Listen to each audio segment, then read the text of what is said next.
Hello and good evening, and welcome to The Truth Behind the Truth. I am excited tonight, fellas. I'm so glad to see Harold with a beautiful smile. We'll talk to you in a minute. And Parnell with that beautiful smile.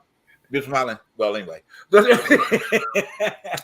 it's good to see everybody tonight, guys. We want to thank you so much for tuning in to The Truth Behind the Truth tonight on your Saturday night special. All right, getting you ready for the rest of the weekend, getting you ready for the July 4th holiday. Those that you celebrate it, in certain communities they don't, but that's understandable. Maybe we'll drop a nugget on that or two tonight, and why they don't. But anyway, I want to welcome you to the show tonight.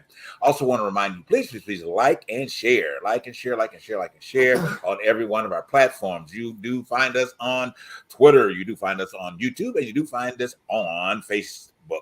Okay, and partially on Instagram. You can follow Harold on Instagram, you can follow Parnell on Instagram, you can follow me on Instagram, you can follow Dylan on Instagram. Okay, so we're all over the place. So you're going to turn up and see our face at some point. Turn up.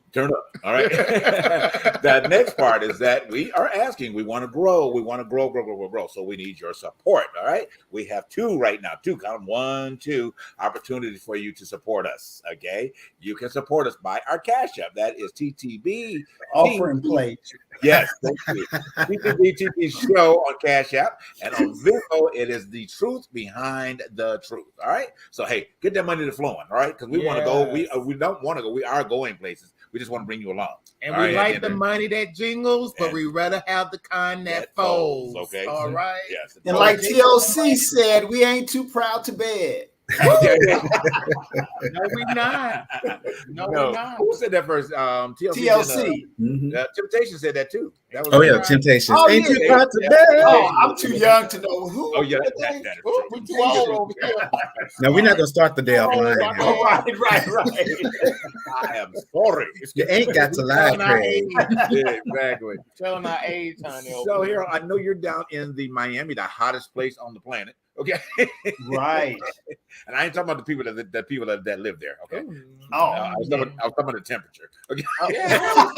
Well, both. Okay. But you know what I learned? You guys know I don't watch the news very often, but I got some information while I was getting a pedicure, and the technician was talking about the anti-immigration legislation goes into effect today, and she was talking about how her brother, who's a construction worker, was saying that so many of the people are no longer at the construction sites. Wow. And a lot of people have moved to Georgia. And she was also telling me, and because I don't pay attention to the news, how severe this law is. If you are caught with an immigrant in your car, you can be held criminal charge in your car, in your house.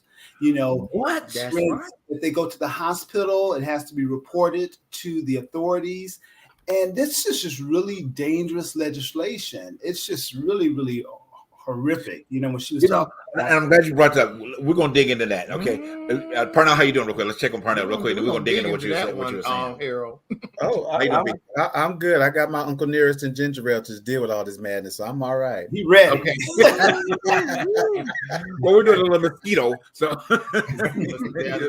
little mosquito this evening. How are you doing now? I'm mad as hell. Okay, good. And I want to talk about it. I really want to talk about it because let me tell you something. This past week, if your eyes haven't been open like Harold's, okay, especially in the state of Florida, because I was going to ask you how is it in DeSantis' paradise, but this man is running for president. So y'all, hey, if this is Florida, this could be the United States of America if he gets in a Trump. Well, you know what? He'll have a little bit of an uphill battle if they're trying to do something on a national level. But when he is just like he's not the one governing factor that could make a decision like that on the U.S. unless he was the only person. But anyway, but that couldn't happen that quickly. But he'd have to have a board of people, on his side to be able to do it. And where is he from? Is he from America? I don't know. He's an Italian immigrant, and I'm surprised that being an Italian, he acted that damn stupid. He was born in America, but he has Italian descent in him. And really, I know probably some of his Italian people are very embarrassed. I mean, for his, most Italians don't act that stupid. I'm saying, that's stupid. Really, they don't. You know what I mean? I got some Italian friends, and they are nowhere close to acting, that stupid. You know, And I heartless. disagree. Heartless. That's the thing for me. Yeah, it is. Hey, Mr. Tawana, Tawana, how you doing? Go ahead. I'm so sorry, y'all. I'm sorry, Tawana. No, and I'm just really, the ones that I know have never, and I don't think they're actually supporting that type of legislation in the first place. You know? But he's in the state of Florida, so you got a lot of them that who forget. They forget. Right. You got Cuban Americans who forget. Right. You got Jewish Americans who forget. Right. You got African Americans who forget. Who forgot? Who forgot? Okay, not forget, but forgot. I mean, and really. you got all types of white Americans, whoever they might be, who have never forgotten. Right. That's why they want to bring America back to. Oh yeah, that's one. A German American. That's another descendant of an immigrant, a German American. You know, like I say, at the end of the day, these people are not surprising. And let's get into this Supreme Court situation. Let's talk about it. This thing came up. This affirmative action came up because somebody felt like they were left behind because they had to make up some high scores to get into an Ivy League school they had no chance of getting into because of their Asian American situation. Right. This right here got me all the way to got me in my feelings because I remember when I was living in Atlanta, my uncle Fred Hall, he would come. I would have a conversation with him every morning when I get off of work. He would sit me down. We'd have these little political conversations. He would tell me about the affirmative action program that happened in the 70s and the 80s. And he would tell me about the quotas when it boiled down to these schools and to these businesses that were hiring Black people to fill in, the quota, at least at that time period. When he said when they realized that white women were the minority as well, they didn't need Black folks to fill in those quotas. So they started hiring a lot of white women. And I thought about that. I said, that's interesting. So when this story came out about this man from Canada who was trying to get into an Ivy League school, he felt like because there was a bunch of Black kids were getting in because not on merit, but because on race. He felt like everybody was getting me not on merit, but on race. The saddest thing about this situation is they're going to drink their own tea right now because what they have realized, they have set themselves back. This Asian man did not understand, and Clarence Thomas is the situation right now because he's the benefactor of affirmative action. If it wasn't for the affirmative action, he wouldn't have gotten into Harvard in the first place. Right. And now that he has gotten this job that has allowed him to make decisions to set us back, and that's what's so upsetting for me. Very upsetting. When you have benefited from something, now you want to cut it off. And as someone, if it weren't for affirmative action, I wouldn't have gotten into college because I just didn't have the grades and I just didn't have the preparation because my parents didn't know nothing about no SAT tests and taking me to work to a training class to prepare for it. So I just was not prepared for, college. And it was because of affirmative action that I was allowed to get in on the probationary period, but I still had to prove myself once I got there. It wasn't like they were giving me grades, passing grades, just because, you still had to do the work, and even when I had my first business, I got a big contract because of affirmative action, because a lot of those contracts typically went to folks that were in that network of folks. And if you don't have that exposure, you just don't get those opportunities. So for me, for the Supreme Court to do what they did just took us back hundreds of years, because it's as if to say racism doesn't exist, inequality doesn't exist, and this is just the tip of the iceberg. Who knows what they're going to, And Harold, how many Black people were in that class that you were in? How many were in that class? Me, I was the only Black person. Like in most of my classes, I was only Black in those classes. And having to deal with that was a whole nother issue, just to be the only one, particularly coming from a predominantly Black school to go to a predominantly white school and to be the only white in the class was, it was overwhelming and it was uncomfortable. It was uncomfortable. Right. So it ain't like nobody giving you nothing. Right. And that's the whole kind of implication that they're trying to make. And they're not saying anything about these legacy admissions, like because your grandfather went to this school and your grandfather, they're not saying anything about that, but it's just really unsettling.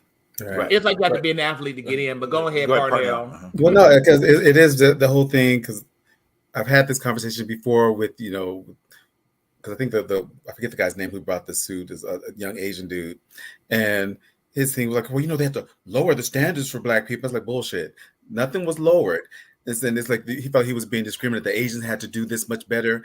But the Asian population at Harvard is more than the Asian population in the country. So it's not like Asians aren't being allowed into Harvard, but it's like, y'all can't be the only ones that get to come in. We also have to make room for the Black students to come in, for the Hispanic students to come in, as well as for, these legacy folks who keep coming in just because their mom and daddy bought a building or whatever.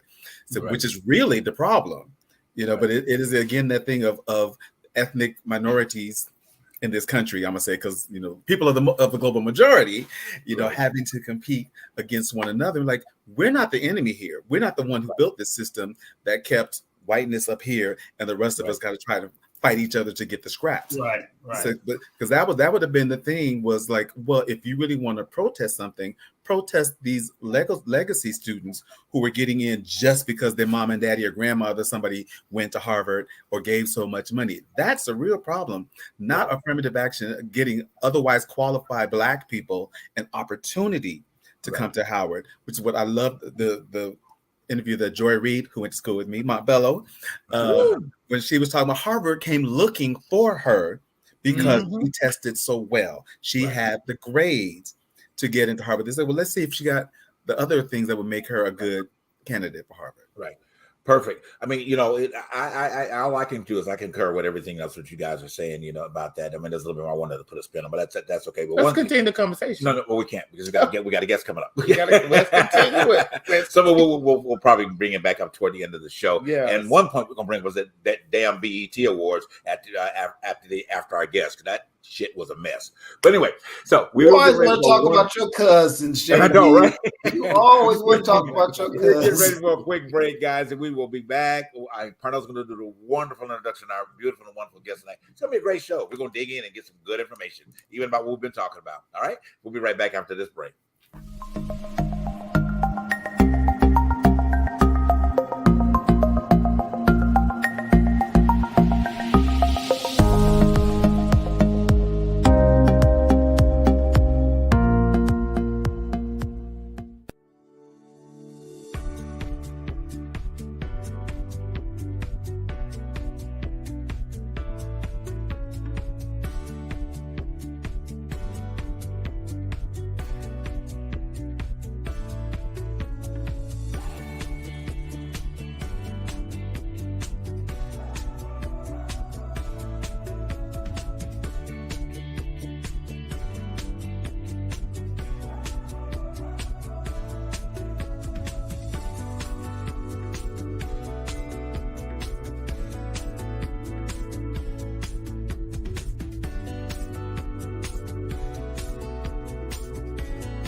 Call 844-55-STARZ. It's Junk Stars, baby. Hey, my name is Thurston, and here I have my CEO, son Langston. We specialize in junk removal, dumpster rental, and demolition. So if you need junk removed, call Junk Stars. You need dumpster rentals, call Junk Stars.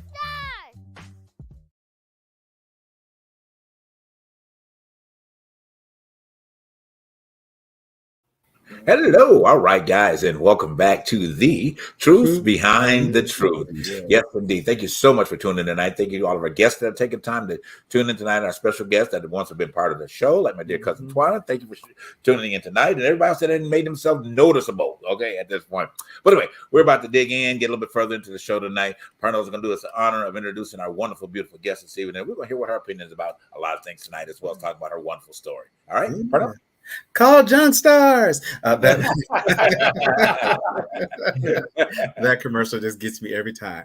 All right, well, we want to welcome to the show our sister, Malynda Hale, who is an American singer, songwriter, actress, entrepreneur, host, and a social justice activist. She is the host of We Need to Talk podcast and creator of the Black Voices Heard project, which is where we first met. I was invited to take part in that, and I said some very wise things, and she'll tell you that. She is also the owner of JMV Entertainment Music Agency here in LA, and she is a wife and mother as well as all these other. She is a superwoman. Come on now. Please welcome Malynda Hale. Come on now. Welcome. Thank you so much. I'm happy to be here. So the good news is you'll get that every time you come to the show, okay? So if you need to feel good on the day, come to the Truth Behind the Truth, okay? Definitely a superwoman with all them titles. And you just sang the national anthem at a Dodgers game last week. I saw that. Wow. Awesome. Wow. So tell us about you real quick. I know you said a lot then, but on your personal level, tell us a little bit about how did, I guess in the short, how these little stages of your life occurred, from its inception and moving out. Oh God, where do I even start? I grew up in a musical household. My dad was a musician, so I was always influenced by performing. Grew up singing in church. One of those go to church every day where you're like, I'm so sick of church, Mom. Like, so church choir, youth group, all that stuff. Did a lot of musical theater in school. That was really where I got my feet wet. And my first theater teacher in 5th grade is still one of my very close friends and mentors to this day. Wow, beautiful. And I really wouldn't have been honestly involved in the arts had it not been for him, honestly. He pushed me and encouraged me and saw something in me. So I'm very, very grateful for Clark Sayre. Did musical theater all throughout high school, went to college, got my major in vocal performance. And then after that, I just, started hitting the ground running in LA. And then I moved to New York for a little bit, then Chicago. So now I've been back to LA. So kind of just in the gamut of like the big cities. And really music was always my passion, but I always loved acting and performing. But I was always vocal about how I felt. So that's where the activism really came in. Right. And, I would say probably since 2016, ever since, BLM really became a thing, I realized that my voice was needed in other places beyond me singing. And wow, beautiful. That was really what kind of set me on that path. And I've just been moving forward with that ever since. And that's why the podcast ended up happening, because people really took to what I was saying. And social media is a blessing and a curse. But I think on my end of it, it has been a blessing, because I feel like I've been able to share my perspectives and my approach to empathy with people that may not necessarily be exposed to that in their life, especially coming from the church and having gone to a conservative Christian college. Wow. Okay. I always joke. I say this every show I do. I went into that school liberal and I left super, super, super, super liberal because they were funny how that happens. No, it's not. No, it's not. I know how that feels living in the Bible Belt.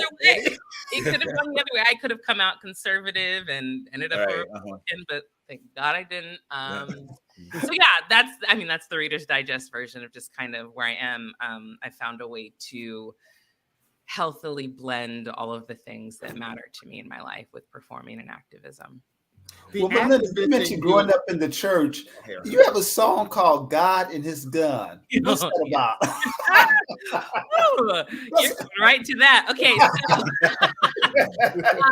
God and His Gun, I wrote basically about how the church responds to social justice. And this is in all churches. I have been very blessed to be a part of a lot of progressive church spaces, but by and large, churches and Christianity in this country, they are not known for walking like Jesus. I'll just put it that simply. You have to come back to another show with me. I can talk about that all day. I mean, hours. All day, baby. Okay. And all the so, day. yeah, I mean, truly all day. And so I wrote this song called God and His Gun. And the chorus basically is calling people out. And the last line of it is basically saying, if you're not going to change this, then I'm going to leave you to your God and His gun. Okay. Because a lot of those people are very pro Second Amendment, and it's all about the guns. And but the cover, the artwork of the song is Jesus holding a gun. I saw that. So I was like, if y'all gonna be inflammatory, so am I. So that's one of my favorite songs that I've written, and it's the music video is incredible. Shout out to my friend Michael Schwartz, who directed it for me. Yeah, very, very poignant and very relevant, I would say. You know, I know you had a question. Just piggybacking on it, I'm not going to send it to them, but I love to know that there's somebody out there that challenges all that like I do. Like I said, you know, because I would probably say God with a machine gun. Okay, or a bazooka. All right. Honey, I can tell. I ain't gonna get into it tonight. We got too much to talk about, buddy. Anyway, I'm gonna hold my bazooka, get ready to shoot it. But go ahead.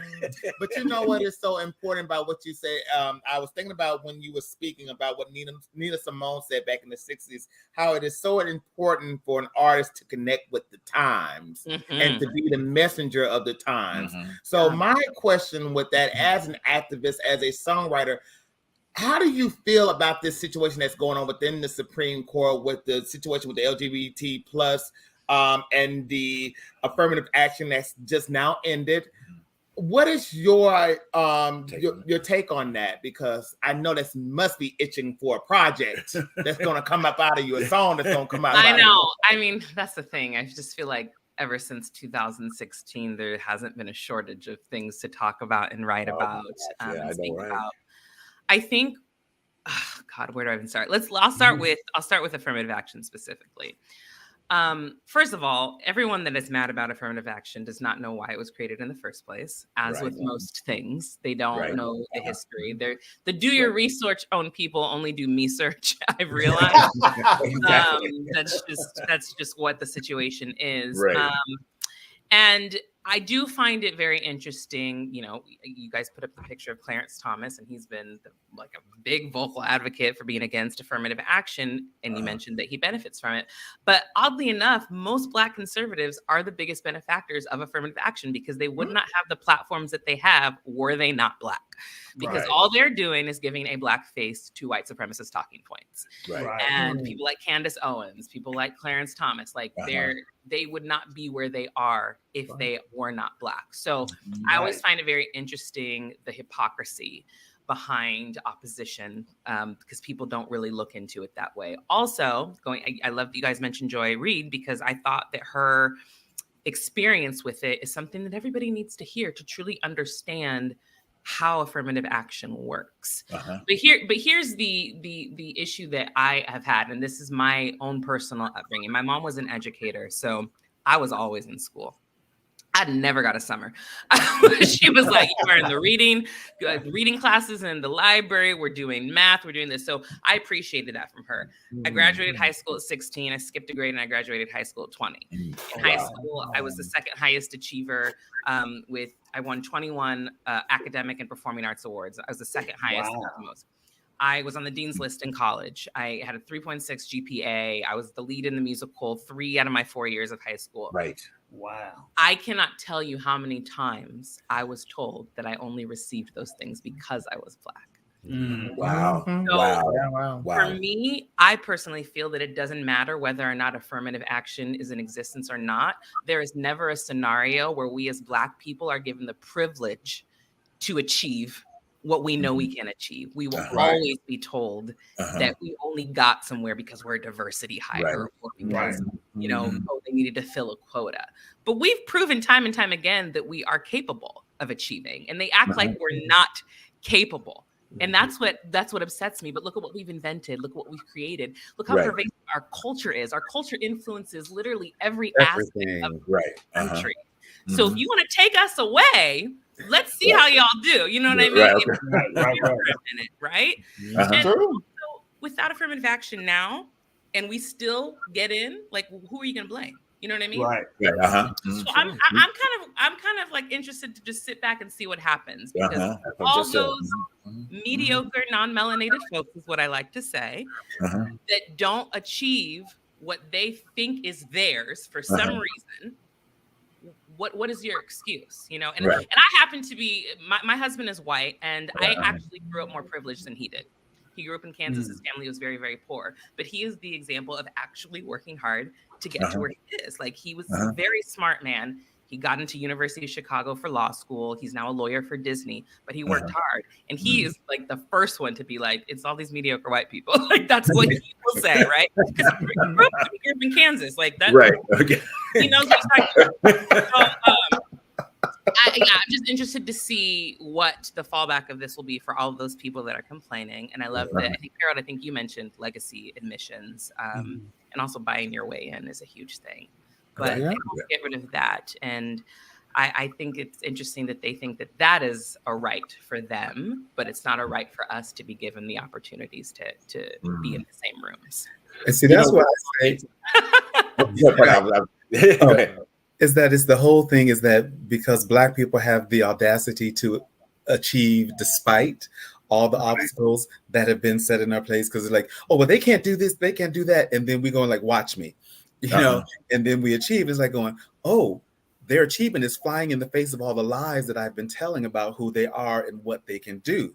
And so we come in as like, and everything that we have been blocked from, once we get past that, once one gets past that gateway and they start seeing the talent, then all of a sudden there's a flood of Black people who are now excelling in science, who are now excelling at swimming even, you know, because like, oh, Black people can't swim. Like, guess what? We have Olympic athletes, Black Olympic athletes on our team and other teams. Yes, we can. You know, so we see this. So when it comes to education, and when I see these young Black kids are like testing off the charts on the IQ, and I'm like, yeah, that's a little Black boy that y'all say couldn't. This little Black girl over here, because I think it was a Black girl and a Black guy who got the most scholarships and the most money out of anybody ever in history. So that flies right in the face of white supremacy, saying that we cannot achieve this and that we don't have the intelligence for that. And it's like, they didn't only get that because they're Black. They got that because they are intelligent human beings. But even more so, just us as a whole, we've always figured out how to excel, like you said, despite. But you look at it. When we had our own cities, we had our own towns, we were thriving. Then here they come. You know what I mean? Like, burn it down, because they can't handle seeing us achieve in that way. And that's true. That's true. It doesn't matter what era we're in. There's always some version of that. True. You know, I want to explore the dynamics of the relationship of you and your husband, you know, and I think it's so beautiful, you know, I mean, at the end of the day, that you guys have found a cohesive way of understanding both cultures and able to speak power to both cultures, that you know, for what you do, and I'm just maybe just a prophetic moment, you know, if you understand what I'm saying about that, but just the fact that you're on the forefront of change, you see what I'm saying? Because you have found someone, and he has found someone that is able to appreciate what's coming out of them and not necessarily seeing the exterior for that, you know. So I want to give you a shout out and applause for that, you know. I mean, at the end of what you and your husband both. The other part about that is that in your advocacy, how do you weave that into your conversations too? Typically, you know, some pro-Black women, you know, whatever, that are just down. You say, well, hey, you know what? I'm a married to a white man, but you said, so tell me about the butt. You know, because we know you've gotten some backlash, Malynda, from your cousins. So how you gonna be so pro-Black and anti-racism, and you had your white man? What do you say to your cousins that say that? Okay, what Harold said. Okay. I'm delicate, Harold. Okay. I mean, yes, obviously. I think most, especially Black women, I think more so Black women than anything, if they're married to a white man, they get the most backlash. You know, Black women are strong. We can handle it. But I think the interesting thing is, I don't know why people think who you're with defines who you are. If that's how you're living your life, then that's a you problem. That's not a me problem, because it doesn't matter. I mean, my mom will say I've been boy crazy since I was 4. Like, I've loved and had crushes on every race, every guy. It didn't matter. I was like, I just want somebody to love me, right? And it just ended up having to be a white guy. That's just what it was. I mean, I know all of the crushes, every races of every, and it's been literally the United Nations in my life. But I think that just comes down to I'm just strong in who I am and where I come from and how my parents raised me, and I'm not defined by my relationship. I was a whole person before I met him. Right. I didn't look for him to complete me. Right. And I'm not saying I can take him or leave him, but I'm just saying, like, I could have taken him or leave it. You know what I mean? But I love him, and he adds more to my already 100%. Exactly. So there you have it, cousins. That's a you problem, cousins. That is a you problem, cousins. That is not Malynda's problem. That's y'all problem. That's a you problem. That's a you problem. Thank you. If who you are is defined by your relationship, that is you. But that's right. I'm not defined by my girl, I'm telling you, we're going to have to sit down and talk together. Okay, you talk. They know that is my advice counsel all the time. All right. But anyway, we got to get ready for a quick break. We're going to come back. We're going to dig in a little bit more from you, Malynda. So, hey, I am so excited about you being here tonight. You know, we're going to dig in some more. We got some more questions coming at you. So, guys, we'll be right back after this break. Start the stars and rise. We start believing that we belong. But every sun doesn't rise, and no one tells you when you went wrong. Step out of the sun if you can't get burned. Step out of the sun because you've learned, On the outside, always looking in. Will I ever be more than I've always been? Cause I'm tapping on the glass. I'm waving through a window. I know.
All right, guys. Thank you so much for tuning into The Truth Behind the Truth and with our wonderful, wonderful guest, Miss Malynda Hale. This is exciting. I'm telling you. Yes, indeed. Do want to remind you guys to check us out every Saturday evening at this time in your respective time zones. Also want you to remember to support. Harold, what's your offer, please? You had offer. Yeah. But we've been having church tonight, Yeah, so we're gonna have you know. But you can go to Cash App, and you're reminded on that it is TTTBTT Show, and on Venmo, The Truth Behind the Truth. All right, so send that money. We don't want jingling, we want folding. Okay. All right, let's go ahead and dig back in. Yeah. Let me say this: for all those who don't want to just give money, we are looking for people who are looking to advertise. Right, so exactly. you get something for your money. You know, if you want to just Yeah. give it, we'll take it. But if you want to run an ad on our show, we'd be happy to have you. Absolutely. And you All can say, I was like, I'm gonna sing along with you, Malynda. all right.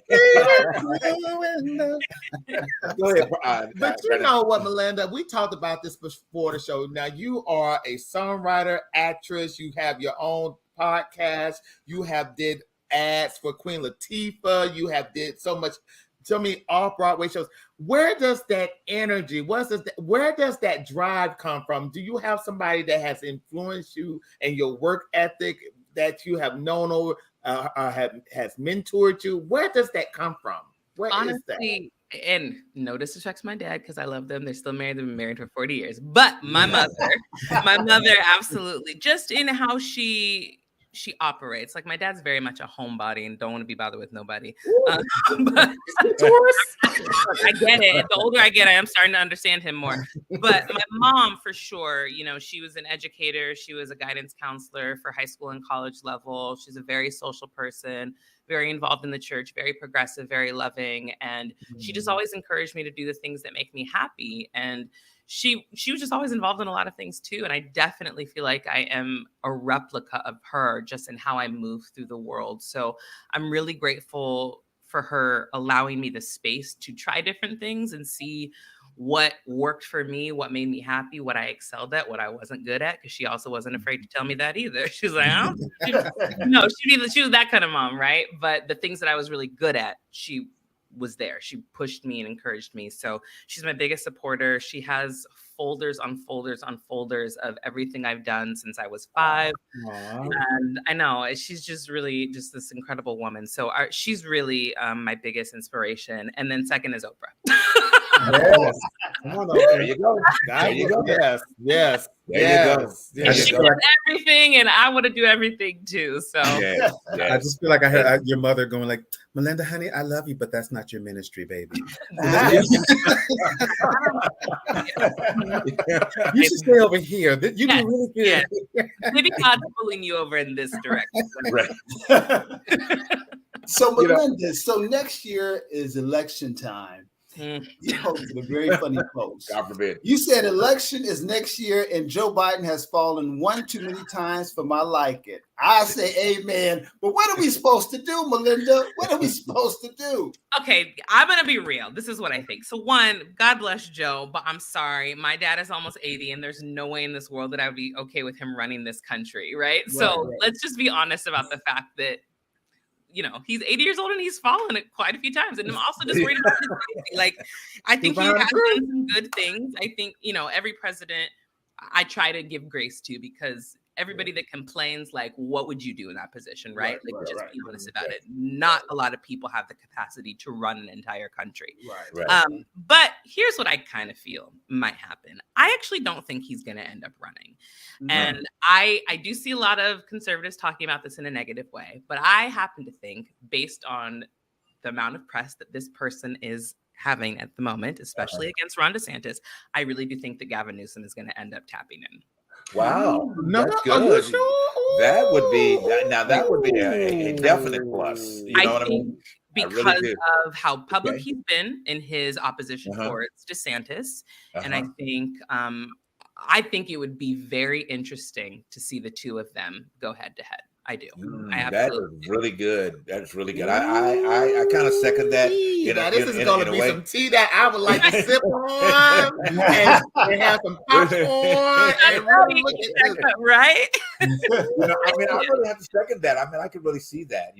The only person I will submit that I think that's going to happen, not this 4 time, but the next 4 time, is Hakeem Jeffries. Absolutely. would be the ultimate. I think I don't even put him in the category of Barack Obama. You know what I'm saying? But he would be his own standing force to be reckoned with. I just really, I think he just needs this little bit of time, in Congress to be able to establish himself a little bit more. But I'm sorry, I think that, I think by 8 years from now, he will definitely be, I think, a driving force. He had a great entrance into the whole political spectrum for people to be like, okay, I'm watching you. I'm yes. Yeah, I agree. And that was the same way I did with Barack Obama when he was at the convention. I said what was that, 2006, 4? 4. Yeah, 4. Yeah, I think it was 4. When he made his speech, I said, no, that man will be the next president. I just knew it. At the end of you weren't the only one. That man would be the next president, and which it was. I always get a little nervous when people have a big splash. Y'all remember Sarah Palin? Oh my God! Why did you bring that? Can we turn that camera off? Okay. Oh my God! Oh my God! Now that's a situation where I wish we're going to mute your mic, Carol. That's a situation I wish we could forget, as the song would say. I mean, but it failed for them, so right. I don't think. We don't. Yeah, I don't think we're going to be in that situation. Thank God. But you know what? And again, you got. I'm sorry, Pearl. You got stupid in Florida right now. At the end of the day, not Florida. Stupid in Georgia. Stupid in Georgia. I mean, that they both can probably try to put lipstick on a pig at the same time. But you know what? With Ron DeSantis. And this is why I think he's scarier than Trump. I actually don't think he's stupid. I actually think he is very, very smart. And I think that is what is scary about him. I think that he's very calculated in the things that he's doing. I think he understands the law and he knows how to leverage it and manipulate it. Absolutely. So I don't think we should really sleep on Ron DeSantis because he's terrifying. I think he is terrifying. I find I know you guys had mentioned this before, just about the new laws there. First and foremost, I want to say that everybody is an immigrant. So right. Let's start there. But it is interesting because you talked about him being Italian. Like his great grandparents were from the first Italian diaspora. So for him to have the lack of empathy that he does for immigrants. Exactly. It's really distasteful. But also, I wish this were kind of a test in humanity, but I know this isn't what he's doing. I think he's just being racist. But if he were kind of calling the bluff of all the people that are like, the Mexicans and the Latins, Hispanics are taking our jobs. He's like, here, I'm giving you guys your jobs. Go take them. Nobody showed up. Nobody showed up to take the jobs. Okay. There are videos on videos of construction not being done, of fruit not being picked, of things not, those typical jobs that people end up giving undocumented immigrants because there's nothing else that they can do. Not skill wise, but I'm like, there's nothing else that they can get hired for. Right. So you're complaining about that. Those jobs are available now. None of you have showed up. Wow. There you go.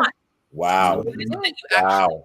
And who should you blame? Should you blame the undocumented immigrant for coming to try to have a better life and taking the jobs that are being given to them? Or should you blame the people at the top that are hiring them so they can save money?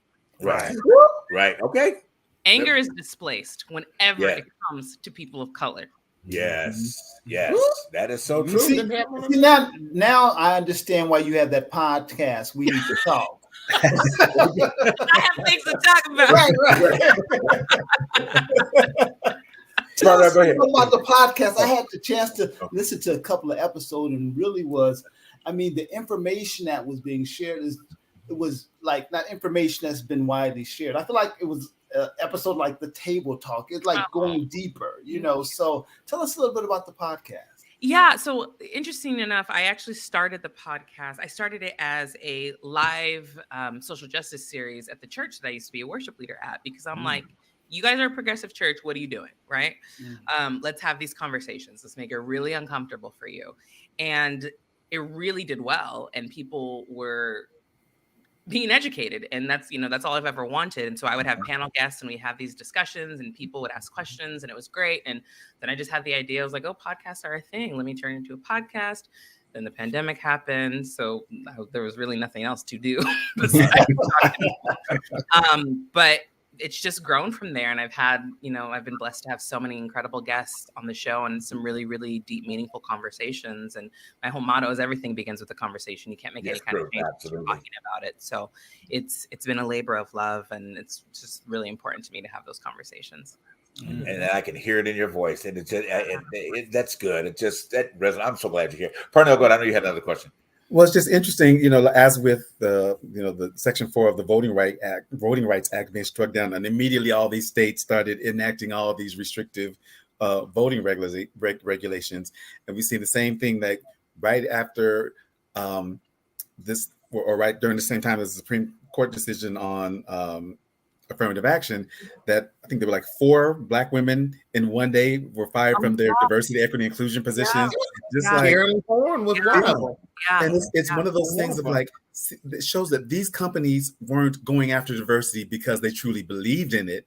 They were going after because they were being made. You have to hire a diverse populace, a diverse group of employees. And as soon as they were like, well, the law says we don't have to do it, they couldn't wait. So like, okay, bye. Yeah. They only did it because their feet were being held to the fire. Right. And there are some companies, I will say, after 2020, when all of that happened, all the Black squares and George Floyd's being murdered, that did stick to their word. And I do believe that they have been trying to do things better. Target, for me, is one of the main ones that actually, Target. They have really, really shown tremendous progress in what they've done with DEI. But yeah, it was just a checklist for a lot of people. It's very performative and it's very disappointing. But this is what their version of Make America Great Again is. And without us, just see how great it is. And that's why it is so important to vote. Right. You got to get out and vote in your local and state levels. Right. Yes. I had a conversation with one of my security guards about that. I said, because he didn't understand it. I said, don't you understand when you give away your right to vote, you're giving away your citizenship? That's true. So I unfortunately, we are coming to the point where we are wrapping it up with you tonight. Oh my gosh. I know. We can talk all night though. I know. You're gonna have to come back or invite us to come talk with you or whatever. But drop a couple of quick notes, maybe 30 seconds before we go to break, that you want to say tonight, just to the people that are listening tonight, encourage them to follow you more and put their point in humanity as well. Yes. Say that again. I'm sorry. No. I thought I said a lot. I'm trying to. So just drop a few of your golden nuggets on everyone, okay? About number 1, following you, and then 2, what you feel that they need to do to make our progression in society a little bit better. Absolutely. So you can follow me on Instagram, Twitter, and TikTok at Malynda Hale. I'm always talking about something, especially on Instagram. So please, and I try to engage with people as often as I can.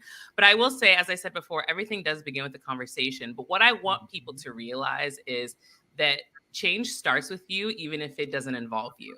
So we can't always be thinking about ourselves. And we have to get to a point where realizing that helping other people does actually end up helping us. So if people would stop being in their me, selfish phase, we could probably make a lot more progress. And instead of trying to pull each other down and have this oppression Olympics, one person's struggle actually does affect everybody. And especially with marginalized groups and people of color, look at who the actual perpetrator is and stop going against one another.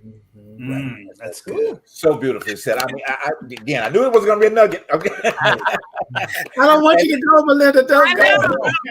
We are going to have you back, Malynda. I am so sure we are definitely. Invite us over, whatever. We'll make it a family pod. Okay. Like everybody, we will give you a window seat to come on back, honey. Exactly. Come on back, guys. Let's give a run here. A great big hand from tonight. And follow her, audience. Follow her podcast. Be in touch. You can check us out. We'll put her in. We need to talk. Yes, hashtag we need to talk to the podcast. Thank you so follow much. her publication. Follow her on Broadway soon, and wherever else she's going to be on stage. All right, Malynda, thank you so much for being with us tonight. All right, we appreciate you. Please come back. All right, have a great night. We'll be right back after this break, guys.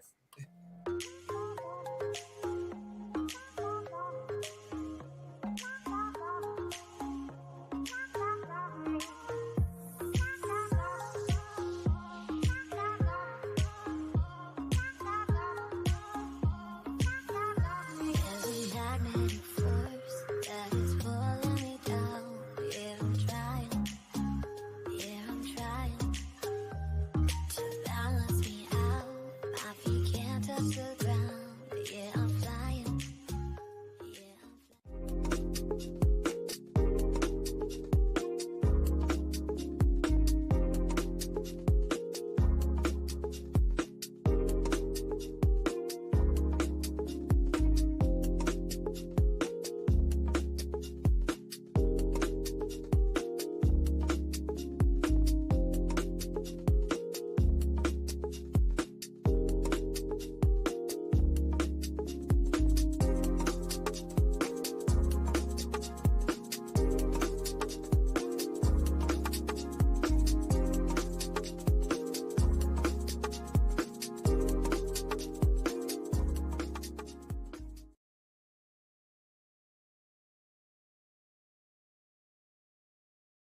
All right, and we are back, guys. Oh my gosh, That it was an awesome. awesome time. I Yes.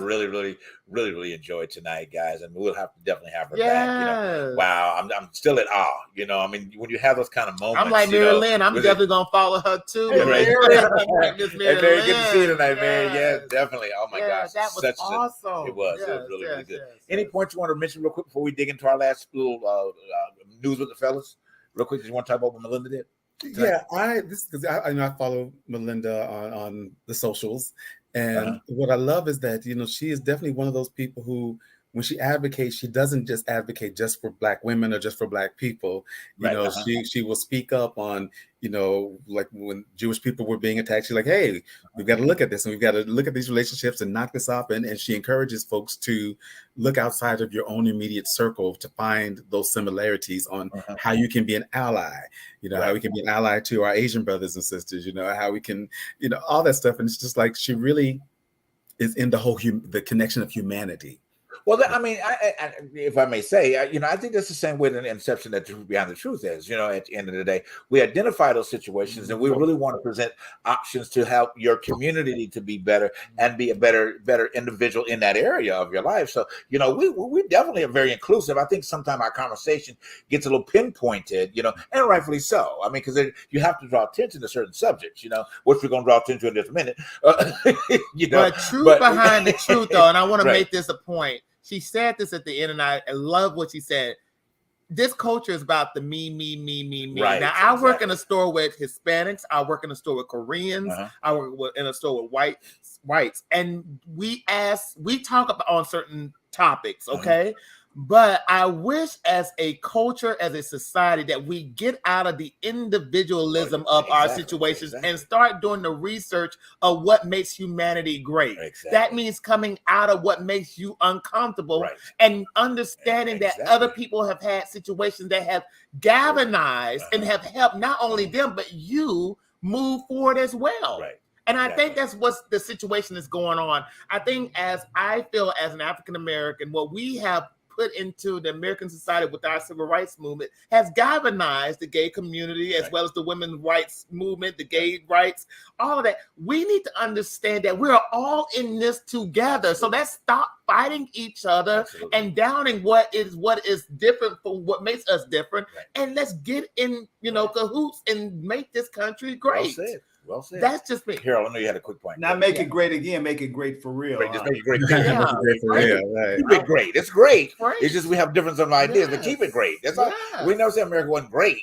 This phase of America. That was a former America that wasn't great. That was a former America that wasn't great. Okay. I don't know if it's great, but I mean, what Dee said is so important because I don't know about that, but we all are connected, and that's what we need to understand and embrace, particularly those folks that don't understand that we all are connected. And in that connection, if one group isn't healthy and strong, it affects everything else. It affects the whole. So, I think your people just need to get a lot of therapy. They just need to get some. Okay. Speaking of therapy, start with your cousin Clarence Thomas. Right, exactly. We're gonna go into a little bit more therapy right now. Okay, and we talk about all this wonderful stuff that we mentioned tonight and all the essence of that, but then there's still a group of people that are growing up in a society that have no understanding of moral guidance for their life. They think that everything should be put out there. I know what you're saying here. I'm looking at you, but it's not being. And I'm trying to be judgmental. And I'm not trying to say that there's certain things. Oh, I am. Somebody say I'm not trying to be. I'm being judgmental right now. Go ahead. I'm being judgmental for purpose, and that's the difference. I mean, for purpose. There's no purpose. Can I have a picture up, please, real quick? But it's just the idea of what I consider embarrassment. Okay, and I understand that we're living in another culture or reading things like this, but when this is publicated or put out there as a massive amount of saying that we all respond this way, we all act this way, and then one of the most celebrated groups that have been out for a long time, celebrated all the rhythm and blues music that have been out there. And we have come to a point that we have downgraded ourselves, okay, to allow this behavior to be one. And I'm speaking of the behavior. This woman, what's her name? Love Rap or whatever name is. Sexy Red or whatever it is. But when you come out with a song that is degrading to you as a woman, Okay, at the end of the day, I'm sorry. There's no justification for that in my book. Okay, now you could say the community that you came from. Okay, that somebody needs to upgrade the community. Okay, at the end of the day, I mean, it's just that it just shouldn't be, and it hurts my heart. Beautiful young ladies, but somebody ketchup and mustard. I like ketchup and mustard. You're so silly. But somebody told you. But here's the thing: somebody told you that you weren't great. Somebody told you that you had to lower your standard of life to be able to be represented this way. And listening to that group of people is not getting you to another. Yeah, you get the cash, you flip it, you making it rain, you doing all that. But at the same time, why would you have to come out with a song called My Booty Hole? Okay, and expect that to be the acceptable norm, and then talking about your cookies in between. That's not acceptable, guys. I'm saying yes, and I know that there have been former artists. Okay, former great, okay, former great artists. Okay, and we can talk about them. However, it still wasn't done to that magnitude. It still wasn't done to this magnitude. We've all lived through them. Okay, you see what I'm saying? And they have said suggestive things. The number one, and you guys can remember. You can remember because you heard it. But just like there was a song out from Sylvia back in the late 70s, Pillow Talk. Yeah, okay, yeah. She was mocked. Okay, she was clearly mocked by her suggestive sounds in the midst of the song. Yeah, okay, Donna Summer was too. So, but again, suggestive versus and blatantly in your face is two different dynamics, and I just don't think that it sends the right message to our young people. Okay, because you have young people that are following this and that are setting their patterns of their life and moving out in it. I got a granddaughter I got to look out for, and I'm sorry. Y'all can take your pick, and then we got to wrap. But go ahead if you got something to say about it.